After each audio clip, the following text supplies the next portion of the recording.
읽겠습니다. 시내산에서 말하던 그 천사와 우리 조상들과 함께 광야 교회에 있었고 또 살아있는 말씀을 받아 우리에게 주던 자가 이 사람이라. 아멘. 사도행전 7장 26절부터 38절까지 본문입니다. 나와 같은 선지자를 세우리라. 나와 같은 선지자를 세우리라 라고 하는 말씀의 제목입니다. 오늘 본문에서 내용은 스데반의 설교인데요. 스데반의 설교 내용을 보시면 모세라는 인물을 주목하며 강조하고 있습니다. 자, 스데반이 바라본 모세는 어떤 사람이었는가? 그에 대해서 말하기를 그는 나와 같은 선지자이며 그는 살아있는 말씀을 받아 우리에게 주던 이 사람이다. 이렇게 증거하고 있습니다. 37절, 38절. 이스라엘 자손에 대하여 하나님이 너희 형제 가운데서 나와 같은 선지자를 세우리라 하던 자가 곧 이 모세라. 시내산에서 말하던 그 천사와 우리 조상들과 함께 광야교회에 있었고 또 살아있는 말씀을 받아 우리에게 주던 자가 이 사람이다. 자, 이렇게 모세에 대해서 말씀하고 있습니다. 나와 같은 선지자가 바로 모세였다라는 거죠. 그래서 나와 같은 선지자라고 하는 것은 단순히 선지자 역할만 감당하는 것이 아니라 모든 정황과 문맥과 상황이 나와 똑같은 모양이었다라고 지금 고백하고 있는 것입니다. 이게 무슨 말이냐면 사도행전 6장 15절에 보면 그 얼굴이 천사의 얼굴과 같았다라는 표현이 나왔잖아요. 그렇죠? 천사의 얼굴과 같았다. 여기서 말하는 천사의 얼굴은 말씀을 증거하는 선지자와 같았다라는 의미였어요. 뭐 얼굴이 예쁘고 거룩하고 신비롭다 이런 개념이 아니라 그는 이방이었잖아요. 스데반은 헬라 사람이었단 말이죠. 근데 헬라 사람이 히브리인의 역사를 듣고 배워서 하나님의 말씀을 증거하는 자가 되었어요. 자, 히브리의 역사, 다시 말해 유대인의 모세 율법은 유대인들만이 가지고 있었던 거죠. 유대인이 가르치고 유대인이 배우고 따라서 그들은 유대인들의 역사와 유대인의 하나님이었을 뿐이었습니다. 그런데 헬라 사람이었던 스데반이 유대인들이 믿던 그 하나님에 관한 소식을 듣게 되었고 소식을 들었을 뿐만 아니라 이제 말씀을 듣고 깨달아서 전할 수 있는 자, 마치 유대인들에게 말씀을 가르쳐 주시던 그 선지자와 같은 모습을 갖추게 되었다. 그래서 이것을 천사의 얼굴, 하나님의 일을 하는 사람과 같았다. 이런 말로 우리가 이제 이해하며 받았다는 것이죠. 자, 이 말로 주시는 개념과 똑같은 말이 나와 같은 선지자라는 것입니다. 모세도 똑같은 상황이었죠. 모세도 출생은 히브리 신분으로 태어났습니다만 실제로 그가 살았던 나라는 애굽이었습니다. 그래서 애굽 사람의 모든 지혜를 배워서 이방인으로 살았습니다. 우리로 따지면 어렸을 때 해외로 입양 보내서 키워진 외국 아이가 된 것이죠. 그러면 한국말을 모르잖아요. 모국어가 뭔지 모르고 외국말로 살았기 때문에 뭐 예를 들어서 미국말을 한다고 하면 그의 언어도 미국말이기 때문에 또 그의 생활 습관도 미국으로 살았기 때문에 그는 전형적인 미국 사람입니다. 근데 그가 어느 날 한국에 와서 한국의 이야기를 듣고 한국의 역사를 배우더니 이제 한국의 역사를 가르치는 사람이 됐단 말이죠. 그래서 스데반이 말할 때 모세도 나와 같은 상황이 있었던 선지자였다라고 지금 고백을 하고 있는 것이죠. 왜냐하면 우리 하나님은 히브리인의 하나님인 줄만 알았죠. 유대인들은 그렇게 증거하고 믿고 있었던 것이죠. 그런데 우리 하나님은 히브리인들, 유대인들만을 위한 하나님이 아니라 이방인이나 자유자나 모든 이들의 하나님이 되신다. 왜냐하면 그는 이브리 백성도 부르시고 유대인 백성도 부르시고 이방인 백성도 부르시고 예전에는 그래서 하나님 나라 백성이 되려면 아버지가 반드시 유대인이었어야 돼요. 그래서 족보를 중요하게 여기는 이유, 혈통을 중요하게 여기는 이유가 너희 아버지 뭐 하시니? 우리 아버지 교회 다녀요. 우리 아버지 집사님이에요. 장로님이에요. 어떤 교회 사람이에요. 그래야 구원을 받는다고 생각했기 때문에 유대인들의 구원 개념이 유대인이 되어요. 특별히 아버지가 신앙인이어야 구원을 받는 줄 알았단 말이죠.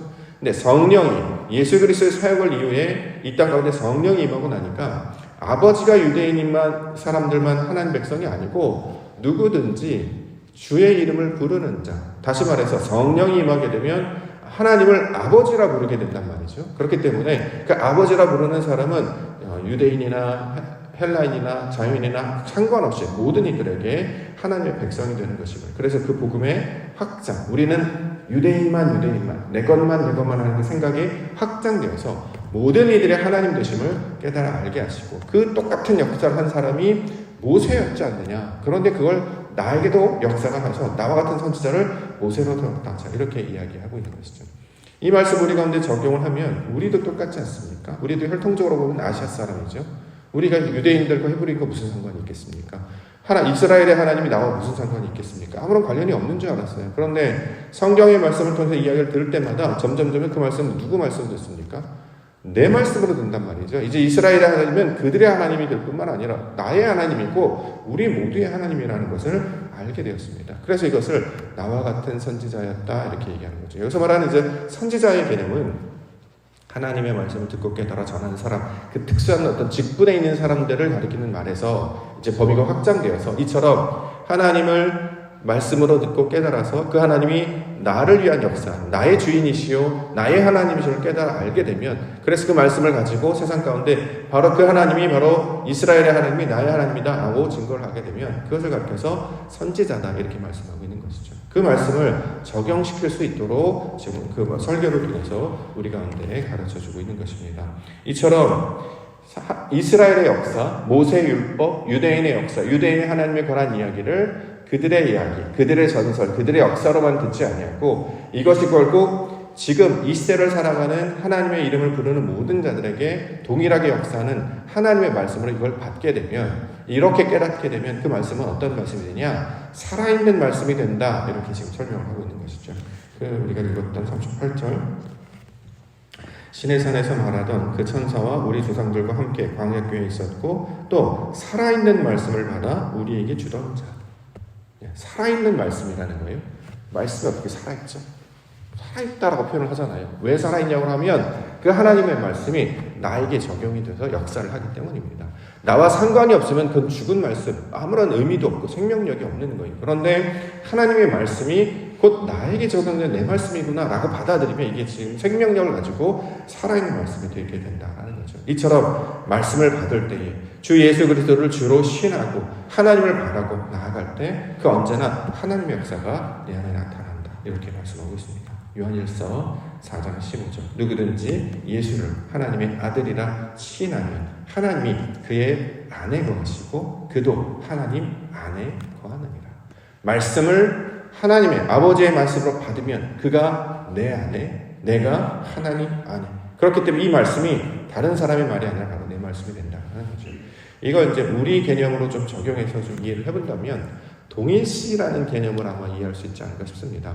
동일시, 나와 똑같이 여긴다는 거죠. 성경의 모세가 그 사람의 이야기인 줄 알았는데 꼭 내 이야기구나. 성경의 아브라함의 이야기가 그들의 이야기인 줄 알았는데 꼭 나를 가리키는 말 같구나. 요셉을 가리켜서 스데반을 가리켜서 하는 말씀이 꼭 나의 말씀과 똑같구나라고 동일시를 일으켜서 이것을 적용하며 살아가게 되면 이게 바로 살아있는 말씀이 된다는 거죠.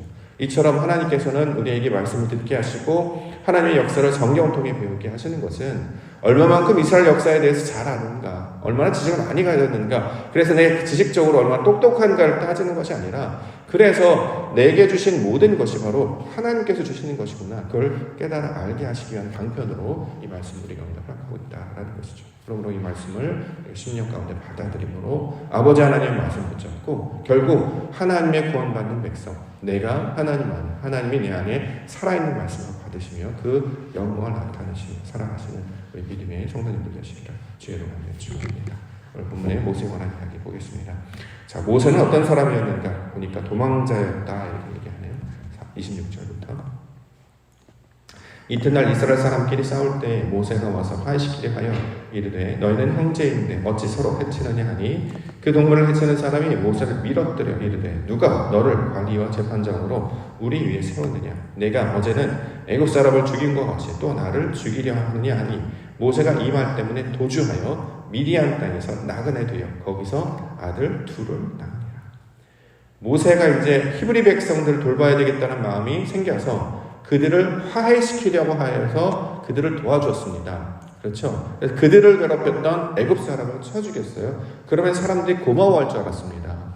애굽 사람이 채찍질을 당하고 못살게 굴고 괴롭히기 때문에 그들을 도와주려고 애굽 사람을 감당을 하면 고맙습니다. 날 구원해 주셨군요.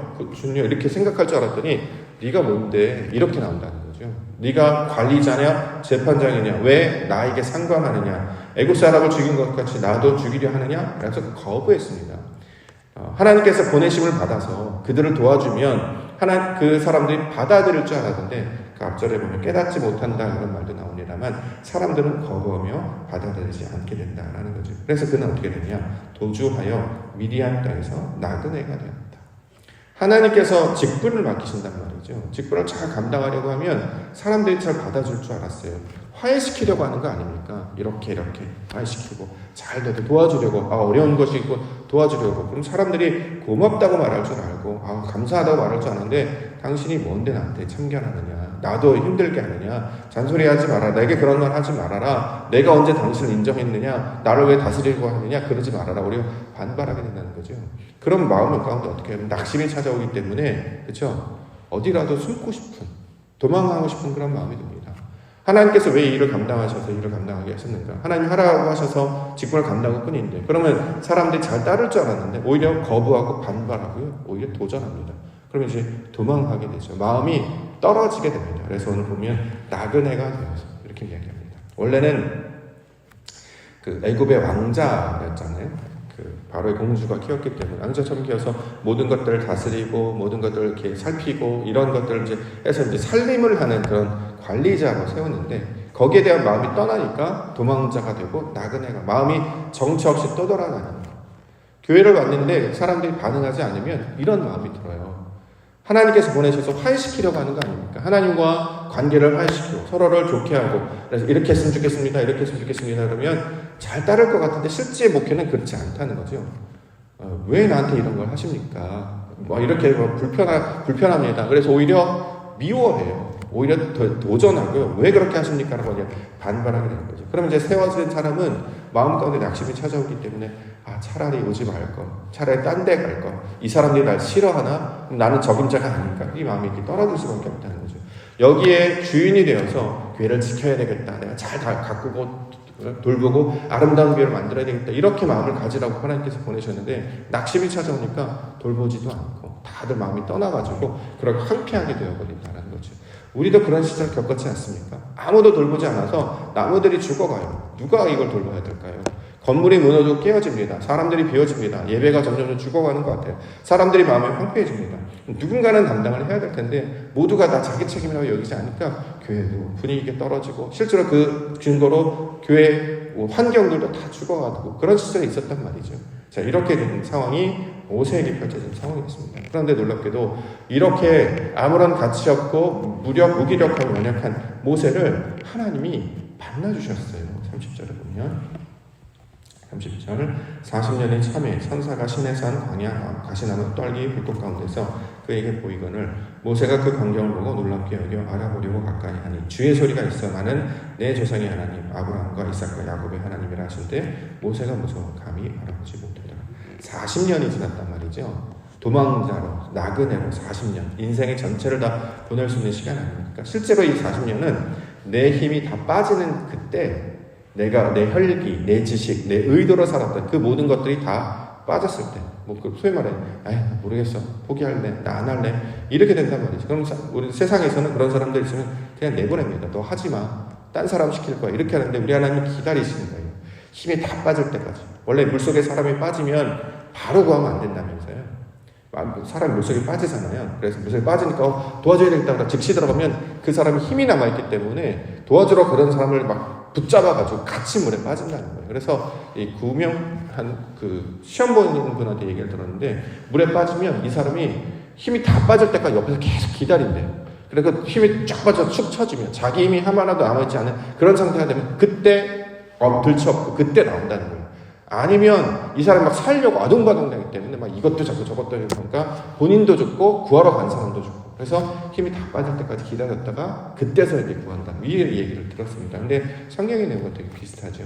자기 힘이 다 빠졌어요. 그래서 낙심하여서 아무것도 없어요. 근데 그때 하나님 부르셔서 만나주시고 그를 하나님이 하시는 일로 세워주시는 모습을 보게 됩니다. 34절 내 백성이 애굽에서 괴로움 받음을 내가 확실히 보고 그 탄식하는 소리를 듣고 그들을 구원하려고 내려왔노니 이제 내가 너를 애굽으로 보내리라 하십니다. 애굽은 어디였습니까? 자기가 무서워서 도망치던 그곳이었어요. 거기로 다시 보내신다는 거예요. 나 거기가 싫어요. 사람들이 거기 나를 받아들이지 않다. 거기서 도망했습니다. 그 사람들이 날 미워했기 때문에 나 회피했어요. 나 나그네처럼. 그래서 뛰쳐나왔는데 다시 그거로 가라는 거예요. 왜요? 이제는 혼자가 아니라는 거죠. 그것은 도망하거나 회피하는 장소가 아니라 극복해야 되는 장소라는 거예요. 하나님께서 분명히 함께 하시기 때문에 너가 두려워했던 것, 하나님께서 원하지 않았던 스스로 인간적인 욕망이 남아있던 그곳에 가서 그것을 이겨내도록, 그래서 애굽에 있는 모든 사람들을 데리고 나오는 일을 하죠. 그때 역시 여전히 히브리 사람들은 말을 듣지 않아요. 바로에게 가서 내 백성을 보내라 했으니 바로 왕이 거절했죠. 이스라엘 백성들도 거절했습니다. 안 따라 나왔어요. 그 뒤에 왜 따라 나오냐면 10가지 재앙을 보고 나니까 하나님께서 밀어내서 나온 것이지 저희는 구원을 원합니다, 도와주세요 이러지 않았단 말이죠. 좀 중요한 것은 모세를 다시 보내셔서 하나님께서 어떻게 이 상황을 변화시키는가를 목격하게 하시려고 그 자리 가운데 보내신 거예요. 이전에는 자기 힘으로 하려고 하니까 사람들 쳐 죽이고 또 낙심하고 실패했다면 이제는 하나님이 함께 하실 거라는 그 말씀의 약속을 붙들고 다시 현장으로 들어갑니다. 근데 현장에서 자기 능력으로 하는 게 아니라 하나님이 하실 일을 보게 하신단 말이죠. 그래서 나중에 증언하도록, 내가 한 것이 아니라 하나님이 하셨어요 라는 것을 증언하도록 보게 하신단 말이죠. 그래서 그 삶 가운데 나타난 그 여호와의 불, 그 나무가 굉장히 인상적이지 않습니까? 하나님께서 나무에 불로 임하셨어요. 우리 교회 앞마당에 보시면 입구 나가실 때 보면 소나무 하나 서 있습니다. 모양을 가만히 보세요. 저는 그게 이제 거룩한 나무라는 이름을 제가 스스로 이렇게 붙였는데요. 그 나무의 이름을 보면 마치 소나무인데 불타는 모양이에요. 이렇게 있습니다. 너무 예쁩니다. 그래서 제가 사진을 찍어놨는데 가만히 일단 나가서 한번 보시면 되겠어요. 보통 소나무는 이렇게 삼각형 모양이잖아요. 추리 모양이라든지 뭐. 근데 어쩐 일인지 옥토계에서 있는 일은 뭐 세월 풍파가 아마 그렇게 만들었겠죠. 이렇게 불타는 모양에서 절대 손대지 말아달라고, 뭐 누가 어떤 분 가지를 좀 잘라야 되지 않느냐, 모양을 좀 다듬어야 되느냐. 강동구 쪽에 가면 가로수의 나무들을 딱 정비를 해놨어요. 근데 무슨 블럭 만들어 놨듯이 네모 반듯하게 해놨습니다. 애들 머리를 깎아놨는데 네모 반듯하게 깍두기 머리 한 것처럼, 글쎄요, 저는 별로 안 이쁘더라고요. 자연스럽게 이렇게 있는 모양을 그대로 놔두는 게 아름답지, 그걸 인위적으로 이렇게 거리를 쭉 가는데 이렇게 네모난 나무 블럭들이 탁탁탁 서 있는 것처럼 별로 그렇게 예쁜지는 잘 모르겠더라고요. 어저께 가는데 그런 느낌이 들었습니다. 근데 우리 교회는 앞에, 그래서 저는 이제 거룩한 나무, 홀리우드라고 이름 붙이기도 하고, 때로는 그걸 불나무라고 붙이기도 합니다. 불타는 모양 같거든요. 하나님이 나에게 나타나셨을 때 그 불을 보게 하셨단 말이죠. 빛이 되게 하셨단 말이죠.